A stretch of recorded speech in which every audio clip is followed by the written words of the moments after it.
Bonjour à tous et à toutes et bienvenue pour une nouvelle vidéo, ça fait longtemps.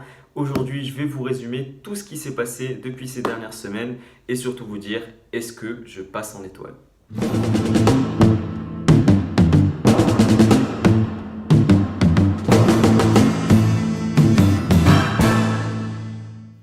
Bon bah finalement de retour sur YouTube après quelques longues semaines d'absence et j'en suis désolé parce que je vous avais promis du coup des vidéos sur le concours blanc et plein de vidéos. Et finalement, j'en ai pas fait, tout simplement parce que les dernières semaines de prépa étaient vraiment crevantes. Et du coup, on va en parler dans cette vidéo. Je vais vous livrer mon expérience de ces dernières semaines de la prépa et aussi donc du concours blanc, les résultats que j'ai eus qui sont juste à côté de moi. Et aussi le passage en étoile, puisqu'on a eu les décisions hier, c'était le conseil de classe et du coup on sait maintenant qui passe en étoile, qui passe pas.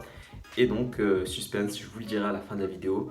Donc oui, ces dernières semaines de prépa, elles étaient vraiment éprouvantes. C'était les semaines les plus difficiles pour moi parce que j'étais fatigué, j'avais accumulé de la fatigue depuis fin avril parce qu'on a repris les cours en fin avril, donc ça faisait un bout de temps qu'on étudiait. Et donc oui, c'était vraiment fatigant et je me sentais plus de faire des vidéos, j'étais blasé à des moments et blasé, fatigué, bref, tout ce que vous voulez. Et donc j'avais qu'une seule envie, c'est de finir l'année, bien finir l'année, surtout en maths pour passer en étoile. Et donc ce que je faisais à des moments, c'est que je taffais plus que les maths. Et la dernière semaine de révision, j'ai pas vraiment taffé parce que tellement j'étais fatigué que j'avais juste besoin de repos en fait. Et oui, donc j'avais repris un peu tout ce que j'avais fait depuis en maths. Et les autres matières, c'est allé freestyle. Donc j'ai pas tenu mon programme sur la philo et la contraction un peu moins. La contraction, j'ai un peu fait quelques trucs, mais la philo, voilà. Et vous le verrez sur le concours blanc.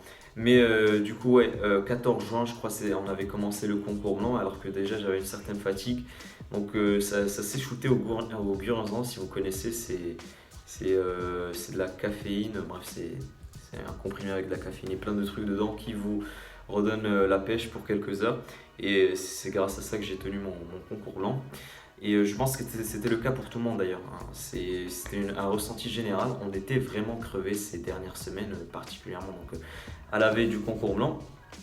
Et donc le concours blanc, ça s'est beaucoup joué en mental. Il y a des épreuves où vraiment je voulais rage quitte, mais je me suis donné à fond jusqu'au bout. Et donc en commençant par la contraction que j'ai passée la semaine d'avant, donc la contraction ça va, j'étais pas encore vraiment fatigué, mais j'avais bossé un peu la contraction, donc c'était cool. Et finalement je me suis fait tacler. Contraction, j'ai eu 7, mais 7 sachant que j'ai eu 12 sans les points de pénalité, donc je suis plutôt content parce que c'est la première fois que si on ne compte pas les points de pénalité je tape aussi haut. Donc il m'a dit qu'il y a de l'amélioration, j'étais plus précis et plus concis dans mes explications, enfin dans mes résumés. Et c'est le nombre de mots qui m'a pénalisé, donc, parce qu'on a passé une contraction de 4000 mots, donc c'était vraiment short. Mais je suis plutôt content de moi, même si j'ai eu 7, je suis content. Du coup voilà, ça c'était le mercredi avant la semaine des concours blancs. Du coup on avait fini les cours et lundi on avait attaqué avec je crois l'histoire géo en premier. Donc l'histoire géo, déjà je suis arrivé, il y avait deux sujets, je vais pas vous les dire, je vais juste vous dire mon sujet à moi, c'était population et puissance depuis le début du XXe siècle. Et j'ai lu 21e siècle pendant 2 heures, j'ai fait un brouillon sur le 21e siècle. Et puis je me suis rendu compte bien sûr que c'était le 20e siècle et j'étais en panique, mais j'ai essayé de donner le maximum jusqu'au bout. Finalement j'ai 13, je suis 3e de la classe, donc c'était vraiment une surprise pour l'histoire-géographie. Donc on peut définitivement dire que l'histoire-géographie c'est peut-être un point fort que j'ai et sur lequel je vais miser, un de mes seuls points forts avec les maths, vous allez voir. Du coup l'après-midi on avait passé LV2 espagnol. Et je pensais l'avoir réussi, j'avais tout donné sur les traductions, mais finalement, je suis 29e de la classe avec 9,7. La moyenne n'est pas loin, elle est à 10,4, mais je suis vraiment déçu de ma performance en espagnol, alors que c'était une matière sur laquelle je comptais. Donc, je vais essayer d'améliorer ça pendant cet été, je vais faire beaucoup de traductions cet été. Le deuxième jour, donc, c'était la LV1, donc cette fois l'anglais. L'anglais, j'ai plutôt bien performé. J'ai eu 11,2, la moyenne est à 9,4 et parce que j'ai réussi mes essais pour la première fois. Donc j'ai eu 16 au deuxième essai. Le sujet c'était quoi? C'était sur les politiques, pas les politiques, c'était sur les entreprises américaines qui se mêlaient dans la politique. Et j'avais bien réussi parce que c'était pas vraiment ce qu'on a fait pendant les cours. Donc ça c'était plutôt ma culture personnelle. J'ai parlé même d'Adam Smith à un moment. Avec le recul, je trouve ça totalement ridicule. Mais bon, j'ai eu 16 et c'est cool pour l'essai. Et pour les traductions, c'était catastrophique. J'ai eu 8 et 7, mais il y a des gens qui ont tapé 0, donc je pense que je m'en suis plutôt bien sorti vis-à-vis du reste. Et bref, ça fait que je suis 10e en LV1, donc c'est cool. 10e sur le total, enfin sur tous les élèves qui font anglais, donc c'est cool. Sinon, après l'après-midi, philosophie, j'ai minoré, allez, au revoir. Non, plus sérieusement, c'était l'épreuve où j'étais vraiment fatigué, j'avais pas... Vous savez, je vous ai dit, le Buranzan, c'est pour quelques heures. Moi, j'en avais pris le matin, j'en ai pas repris l'après-midi, et bah j'étais KO. J'arrivais même pas à réfléchir. Le sujet, c'était se lier, ouais, c'est par rapport au sujet, au thème aimé. Donc, se lier, j'ai fait de la merde, j'ai minoré la classe avec 6. Et bref, voilà, rien d'autre à dire. Faut que je travaille la philo cet été. Bref, du coup, mercredi, l'épreuve reine de ce concours blanc, celle qui a décidé de tout, les mathématiques. C'était le sujet le plus dur de l'année, vraiment. Ils nous ont vraiment mis à l'épreuve avec ce sujet. Je pense que c'était le sujet qui se jouait le plus sur le mental. Donc d'entrée de jeu, j'ai vu que c'était compliqué, même pour moi qui avais bossé depuis un certain temps. J'ai peut-être paniqué pendant les premières minutes, mais après je me suis dit ok Hamza, peut-être que c'est le cas pour tout le monde doit être en train de paniquer en ce moment. Donc ce que j'ai fait, j'ai joué sur mes points forts, à savoir l'algèbre, et j'ai essayé de faire le maximum de ce que je pouvais. Il y avait de l'algèbre, il y avait des probas, les probas c'était dur aussi parce que c'était des EDEC, que des EDEC. Il y avait un sujet EDEC aussi de cette année, de 2021.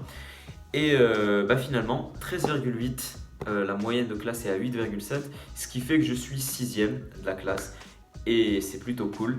C'est ce qui a sauvé mon concours blanc. Du coup, comme je vous l'ai dit, avec l'histoire, géographie et les maths, j'ai pu avoir une bonne note à ce concours blanc et qui fait que je suis 7e de la classe. Donc rappelez-vous, au premier concours blanc, j'étais 18e, là je suis 7e, c'est une belle remontada. Pareil pour les maths. J'ai pas tenu mes objectifs, donc mes objectifs, je vous avais dit que c'était rang de la classe 5e pour ce concours blanc et rang en maths 3e, je crois. Je l'ai pas tenu finalement, mais voilà, comme on dit, visez la lune et vous atterrirez sur les étoiles. C'est ce qui a été mon cas. En visant haut, j'ai pu me hisser à une place honorable. Donc ce concours blanc, on va dire qu'il est plutôt bien réussi, mais c'est quand même mitigé parce que les lettres, il faut quand même que je progresse pour l'année prochaine.